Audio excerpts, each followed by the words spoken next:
नमस्कार दोस्तों, मैं हूं दीपक चौरसिया और मेरे सोशल मीडिया के मंच पर आपका स्वागत है। कल राहुल गांधी पर एक वीडियो डाला था, आपने उसे पसंद किया और इसी से उत्साहित होकर मैं आज एक और वीडियो डाल रहा हूं। लेकिन ये वीडियो उनके ही इंडिया गठबंधन यानी बिहार के महागठबंधन के साथी तेजस्वी यादव के बारे में है। तेजस्वी यादव के सर मड़ाते ही ओले क्यों पड़े हैं? ये बात इसलिए क्योंकि तेजस्वी यादव ने खुद आप बैल मुझे मार वाला काम किया है और अपने लिए मुसीबत मोल ले ली है। इसके बारे में मैं तफसील से बताऊंगा, विस्तार से बताऊंगा, लेकिन सबसे पहले ये समझ लीजिए कि तेजस्वी यादव का इस पूरे के पूरे विवाद के बाद क्या क्या स्टेक पर है। सबसे पहली बात कि तेजस्वी यादव महागठबंधन के मुख्यमंत्री पद के दावेदार हैं, मुख्यमंत्री पद के उम्मीदवार हैं। अगर नीतीश कुमार किसी कारण से सत्ता में नहीं आ पाते हैं या एनडीए नहीं आ पाती है तो महागठबंधन आएगा और ऐसे में नीतीश कुमार की जगह तेजस्वी यादव मुख्यमंत्री बन सकते हैं। यानी तेजस्वी यादव का यहां पर बहुत कुछ राजनीतिक दांव पर लगा हुआ है। लेकिन फिर भी तेजस्वी यादव ने ये मुसीबत क्यों मोल ली, इसको मैं तफसील से समझाऊंगा। लेकिन सबसे पहले तेजस्वी यादव का पॉलिटिकल प्रोफाइल समझ लीजिए। तेजस्वी यादव नीतीश कुमार की जब 2 बार सरकार रही तब वो उप मुख्यमंत्री रहे और महत्वपूर्ण विभाग के मंत्री के तौर पर उन्होंने काम किया। इसके अलावा लालू यादव और राबड़ी यादव और पूरा का पूरा लालू यादव परिवार पार्टी की राजनीतिक विरासत तेजस्वी यादव को सौंप चुका है। आरजेडी की छोटी से छोटी बातें और बड़ी से बड़ी बातों पर अंतिम निर्णय तेजस्वी यादव करते हैं और तेजस्वी यादव ही पूरी की पूरी पॉलिटिकल पार्टी को चलाते हैं। तेजस्वी यादव के कहने पर ही तेज प्रताप यादव, जो कि उनके बड़े भाई हैं और जिनसे लालू और राबड़ी एक कथित फोटो को लेकर नाराज थे, जिसमें उनका फोटो उनकी कथित प्रेमिका के साथ आया था, उस फोटो कांड के बाद भी तेजस्वी यादव पर यह आरोप लगा था कि उन्होंने लालू और राबड़ी को इन्फ्लुएंस में लेकर तेज प्रताप यादव को परिवार और पार्टी दोनों से निकाल दिया है। तेज प्रताप और तेजस्वी को लेकर पुरानी अदावत चलती थी, लेकिन ये बात पॉलिटिक्स से, पार्टी से और राजनीतिक समझ से थोड़ा अलग है। मैं ये बात क्यों कह रहा हूं? क्योंकि तेजस्वी यादव ने खुद आ बैल मुझे मार किया है। तेजस्वी यादव ने ऐसा क्यों किया, इसके बारे में विस्तार से मैं आपको समझाऊंगा। लेकिन सबसे पहले यह समझ लीजिए कि एक स्पेशल इंटेंसिव रिवीजन शुरू हुआ था। ये स्पेशल इंटेंसिव रिवीजन क्या था? स्पेशल इंटेंसिव रिवीजन के बाद जो है बिहार की मतदाता सूची का पुनरीक्षण किया जाने वाला था, यानी मतदाता सूची को फिर से तय किया जाने वाला था। इसको लेकर तमाम विपक्षी दलों ने खूब हो हल्ला मचाया। उन्होंने ये कहा कि इससे नागरिकता तय हो जाएगी, उन्होंने ये कह दिया कि इससे गलत लोगों के नाम पॉलिटिकल प्रोसेस से काट दिए जाएंगे, यानी उनका वोटर कार्ड नहीं बनेगा। उन्होंने ये कहा कि ये जो पूरा का पूरा एक्सरसाइज है ये बीजेपी के कहने पर किया जा रहा है। उन्होंने इसे वोटबंदी बताया, उन्होंने इसे वोट चोरी बताया और यह आरोप लगाया कि पूरा का पूरा इलेक्शन कमीशन बीजेपी, एनडीए और सरकार के इशारे पर काम कर रहा है। तो यहां पर तेजस्वी यादव भी पीछे नहीं थे। मेरे ख्याल से एसआईआर पर तेजस्वी यादव ने हर रोज 1 से 2 प्रेस कॉन्फ्रेंस की होगी और बार बार ये बताया कि कैसे बीएलओ गड़बड़ी कर रहा है, कैसे जो बूथ लेवल एजेंट है वो गड़बड़ी कर सकता है जो बीजेपी का होता है। बीजेपी के जो बूथ लेवल एजेंट है और जो बीएलओ है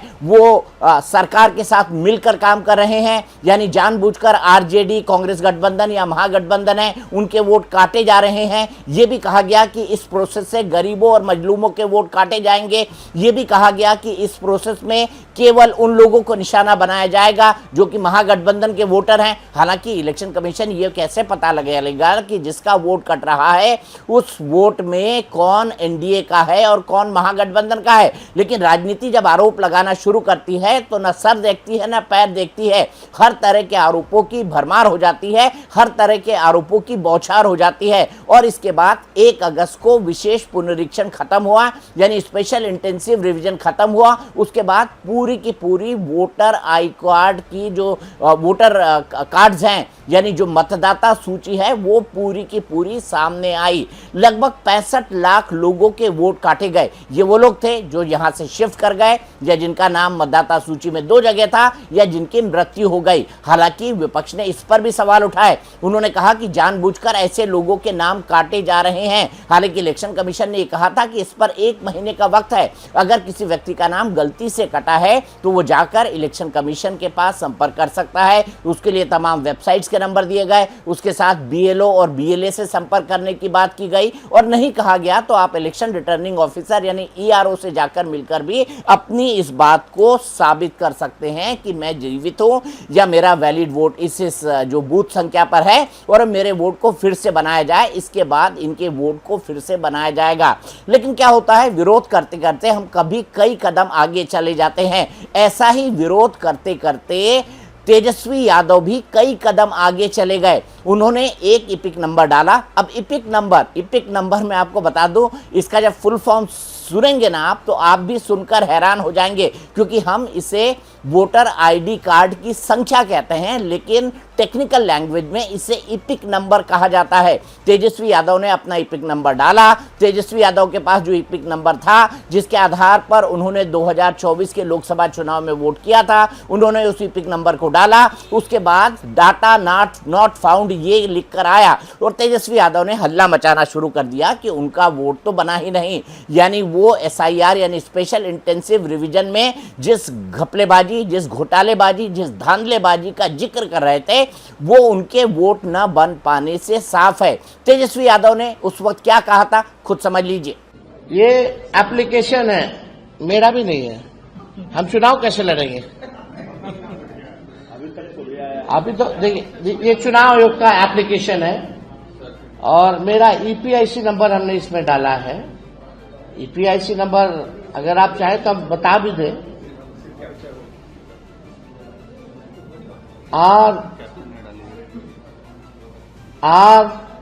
RAB 2916-120 इसमें कैप्चा आता है। हाँ, आचार है। अब हम डालते हैं कि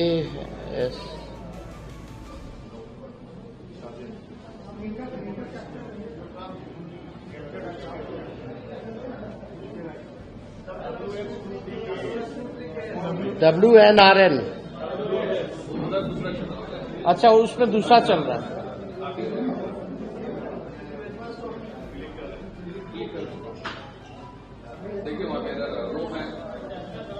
डालिए। क्या बोल रहा है? No record. आप देखिए, डालो।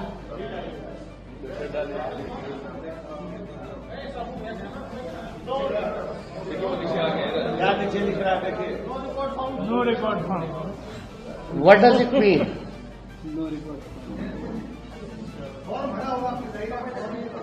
हाँ, चुनाव लड़ने के लिए आपको बूथ वोटर बनना चाहिए, बिहार का वोटर होना चाहिए, तब जाकर के हम चुनाव लड़ेंगे। अब तेजस्वी यादव ने कह तो दिया, तेजस्वी यादव ने एक इपिक नंबर भी दिखा दिया। अब यहां पर आप जो तस्वीरें देख रहे हैं, ये दो वोटर आईडी कार्ड हैं।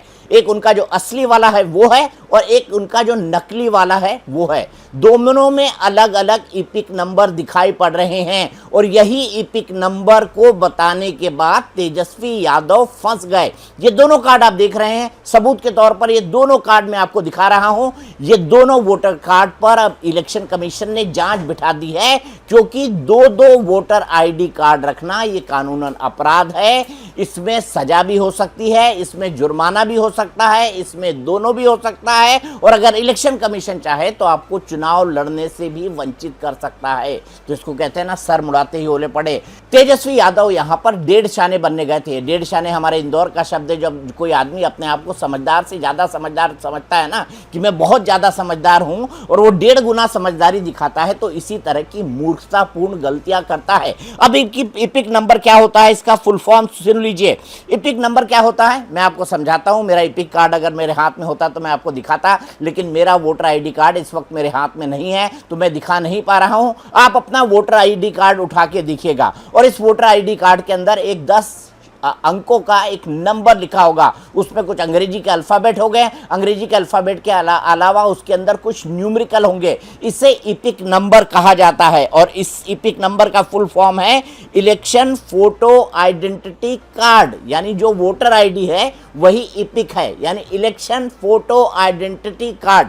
अब मुझे नहीं पता तेजस्वी यादव इपिक का फुल फॉर्म समझते थे या नहीं समझते थे। उनको पता था कि इपिक नंबर क्या होता है या क्या नहीं होता है, या वोटर आईडी कार्ड जो होता है उसे ही इपिक कहा जाता है। शायद तेजस्वी को ये पता था या नहीं पता था, इसके बारे में मैं नहीं जानता, लेकिन तेजस्वी ने ये जो इपिक नंबर दिखाया था उसके बाद तेजस्वी चारों तरफ से फंस गए हैं। अब तेजस्वी पर क्या क्या इल्जाम लग रहे हैं? अब तेजस्वी पर घपलेबाजी करने का इल्जाम लग रहा है, अब तेजस्वी पर घोटालेबाजी करने का इल्जाम लग रहा है, अब तेजस्वी पर दो जगह मतदान करने का इल्जाम लग रहा है, अब तेजस्वी पर यह इल्जाम लग रहा है कि उन्होंने चुनाव को प्रभावित करने के लिए दो वोटर आई कार्ड बनवाए। इसके अलावा सीपीआई एमएल के एक जो सांसद हैं उनकी पत्नी के ऊपर भी दो आइडेंटिटी कार्ड बनाने के आरोप लगे थे। अब इलेक्शन कमीशन ने क्या कहा है? इलेक्शन कमीशन ने कहा है कि तेजस्वी यादव अपना जो इपिक नंबर उन्होंने पढ़ के बताया था उस इपिक नंबर को हमारे सामने रखें, हमारे सामने प्रस्तुत करें। ऐसा प्रतीत होता है कि ये इपिक नंबर फर्जी है, ये इपिक नंबर गलत है। उनका जो बूथ नंबर है उसके बारे में भी कोर्ट ने माफ कीजिएगा, इलेक्शन कमीशन ने बताया, और उनका जो वोटर आईडी कार्ड है की संख्या भी जो पटना के डीएम थी उन्होंने बताई, क्योंकि पटना के डीएम ही यहां के रिटर्निंग ऑफिसर होंगे इलेक्शन कमीशन के नियम के अनुसार। अब मैं आपको ग्राफिक के जरिए समझा देता हूं कि इस पूरे मसले पर हुआ क्या क्या, ताकि आप इस पूरे मसले की क्रोनोलॉजी को समझ जाएं। अब यह मामला चर्चा में आता है क्योंकि तेजस्वी यादव खुद ही अपने लिए गड्ढा खोद देते हैं। कहते हैं ना, जो दूसरों के लिए गड्ढा खोदता है वो खुद उसी गड्ढे में गिरता है। तो तेजस्वी यादव ने ये गड्ढा खुद अपना इपिक नंबर पढ़ के सुनाकर इसको सार्वजनिक करके अपने लिए गलती से पाया है। अब तेजस्वी यादव के पास ऑप्शन क्या है? या तो माफ़ी मांग ले, और ये डिपेंड करता है इलेक्शन कमीशन पर कि वो माफ़ कर दें। अब तेजस्वी यादव ने तो पूरी की पूरी जनता के सामने ये कहें कि सार्वजनिक तौर पर अपने फर्जी इपिक नंबर को पढ़ के सुनाया, क्योंकि इलेक्शन कमीशन के हिसाब से तो ये फर्जी इपिक नंबर है जिसके आधार पर 2024 में तेजस्वी यादव ने वोट दिया, और ये वो खुद क्लेम करते हैं। तो कैसे ये पूरा मामला बना, और क्या इलेक्शन कमीशन तेजस्वी यादव को माफ करके आगे का चुनाव लड़ने देगा? और अगर आगे का चुनाव लड़ने भी देता है तो क्या बीजेपी और जेडीयू इस मसले पर तेजस्वी यादव को छोड़ देंगी? मुझे इस बात की संभावना न के बराबर नजर आती है। इस बीच पटना के एक थाने में इस पर शिकायत भी दर्ज हो गई है, और मैं अच्छी तरह जानता हूं कि इस मसले पर कोई ना कोई कोर्ट कचहरी जरूर होगी। यानी इस मुसीबत से निकलने के लिए, जिसको बोलते हैं ना हमारे यहाँ की मरा हुआ सांप गले में डाल लेना, तो ये मरा हुआ सांप अपने गले में डाल लेने की तरह बात थी जो तेजस्वी यादव ने की है। अब क्या सवाल यहाँ पर ये उठता है कि तेजस्वी यादव के पास दो वोटर आईडी कार्ड हैं। अब इसकी क्रोनोलॉजी को आप समझ लीजिए। तेजस्वी ने आरोप लगाया था 1 अगस्त 2025 को प्रकाशित वोटर लिस्ट ड्राफ्ट में उनका नाम गायब है। उन्होंने कहा मेरा नाम नहीं है। यहीं से ये पूरा विवाद शुरू हुआ। उन्होंने कहा मेरा नाम है ही नहीं, मैं अपना इपिक नंबर डाल रहा हूं, उसको खोज रहा हूं, तो आता है details and data not found. ये पूरी की पूरी बात आती है। इसके बाद क्या होता है? इसके बाद तेजस्वी ने पत्रकारों के सामने आयोग की वेबसाइट पर अपना इपिक नंबर, अब इपिक को मैं फिर बता रहा हूं, यह है इलेक्शन फोटो आइडेंटिटी कार्ड, यानी आपका वोटर आईडी कार्ड, उसका जो नंबर है वही इपिक नंबर कहलाता है। ये इपिक नंबर क्या है? ये इपिक नंबर है RAB 2916120 डाला, जो खुला नहीं हुआ। ये इपिक नंबर तेजस्वी यादव ने डाला। तेजस्वी ने सीधे चुनाव आयोग पर हमला कर बीजेपी के लिए काम करने का आरोप लगाया, क्योंकि उनको लगा ये तो बड़ा कमाल हो गया है, मेरा खुद का वोट नहीं मिल रहा है, तो ऐसे में मैं इस पर सीधे चुनाव आयोग पर हमला करता हूं। उन्होंने चुनाव आयुक्त ज्ञानेश कुमार को ज्ञानेश गुप्ता भी कह दिया, कई तरह की वैसी बातें भी उन्होंने कही। अब जो है क्या हुआ, अब मैं आपको आगे की क्रोनोलॉजी समझाना चाहता हूं। आयोग की तरफ से इस दावे को खारिज कर दिया गया और उनसे दूसरे वोटर कार्ड की डिटेल मांगी गई। ये बाद में हुआ। आयोग ने आरजेडी नेता तेजस्वी के दावे को निराधार बताते हुए वोटर लिस्ट ड्राफ्ट जारी किया, जिसमें उनका इपिक नंबर अलग था। तेजस्वी का दावा है कि पिछले साल उन्होंने लोकसभा चुनाव में इपिक नंबर RAB 2916120 कार्ड से मतदान किया था। ये तेजस्वी ने दावा किया, जबकि चुनाव आयोग की लिस्ट में तेजस्वी का नाम इपिक नंबर RAB 0456228 के साथ दर्ज है। अब इसे लेकर ही तेजस्वी की मुश्किलें बढ़ गई है, क्योंकि उनके पास दो वोटर आई कार्ड है। तेजस्वी यादव को चुनाव आयोग ने नोटिस भेजकर जवाब मांगा है। प्रेस कॉन्फ्रेंस में तेजस्वी यादव ने जो वोटर आईडी कार्ड दिखाया था उसे भी चुनाव आयोग ने माना है, क्योंकि उन्होंने सार्वजनिक तौर पर वोटर आईडी कार्ड दिखाया था, जिसकी तस्वीर मैं आपको दिखा चुका हूं। जो इलेक्शन रिटर्निंग ऑफिसर है ERO, उन्होंने कहा है कि प्रेस कॉन्फ्रेंस में दिखाया गया आईडी कार्ड वैध नहीं लग रहा, जिसकी जांच की जानी चाहिए। अगर ये अवैध है तो फिर तेजस्वी के पास आया कैसे, और तेजस्वी ने किस आधार पर इस वोटर आईडी कार्ड के हिसाब से वोट डाल लिया। एक कार्ड में RAB 2916120 है, जबकि दूसरे में RAB 0456228 नंबर है। पूरा मामला पटना के थाने में भी पहुंच गया है और बकायदा इलेक्शन कमीशन ने इस पर तेजस्वी यादव से जवाब तलब किया है। लेकिन अब जो ये पूरा मसला हुआ है, इसको गुजरे 3 दिन बीत चुके हैं, 3 क्या बल्कि मैं कहूं 4 दिन बीत चुके हैं, आज चौथा दिन है, लेकिन तेजस्वी यादव ने इसके बारे में कहा है तो प्रेस कॉन्फ्रेंस कर नहीं कहा। बाहर निकलते निकलते उन्होंने एक जनता बाइट दी और जनता बाइट में चुपचाप से कहा कि हाँ मैं इसका जवाब भेज दूंगा। अब सवाल ये है कि तेजस्वी से ये जानबूझकर गलती हुई या तेजस्वी जरूरत से ज्यादा समझदार बनने के चक्कर में ये कर गए।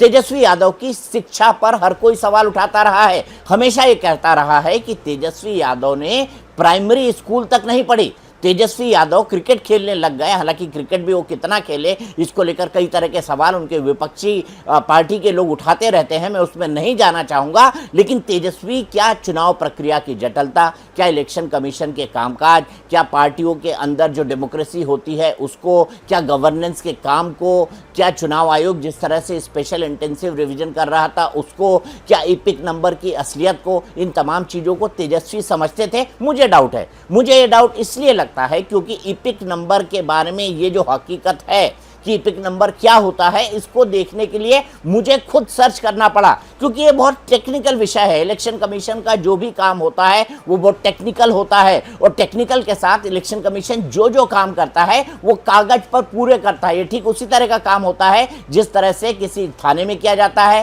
थाने के ऊपर न्यायालय में किया जाता है और न्यायालय के ऊपर सुप्रीम कोर्ट या हाई कोर्ट्स के अंदर किया जाता है, या सरकार के अंदर जिस तरह की ऑफिशियल फाइलें बना दी जाती हैं। जब एक बार कुछ लिख दिया जाता है ना तो वो पत्थर की लकीर हो जाता है, अगर उससे ऊपर वाले आदमी ने उसके बारे में उस संस्कृति को गलत या खराब या नॉट सुटेबल नहीं कहा हो। तो मुझे लगता है तेजस्वी यादव ये गलती कर गए और तेजस्वी यादव ये गलती करने के बाद पछता रहे हैं, क्योंकि इससे साफ लगता है कि तेजस्वी यादव के लिए आने वाले दिन धुकधुकी भरे होंगे, धड़कन भरे होंगे, क्योंकि उन्हें यह नहीं पता कि 2 वोटर आई कार्ड के मसले पर, आईडी कार्ड को लेकर अब इलेक्शन कमीशन उन पर क्या संज्ञान लेता है या उन पर किस तरह की कार्रवाई करने का विचार करता है। देखना बेहद दिलचस्प हो जाएगा कि एनडीए के नेता क्या तेजस्वी यादव के 2 वोटर आई कार्ड सामने आने के बाद उनको छोड़ देंगे या उनके ऊपर सियासी घेरा और बढ़ाएंगे। इन तमाम खबरों पर मेरी नजरें लगी रहेंगी। इसीलिए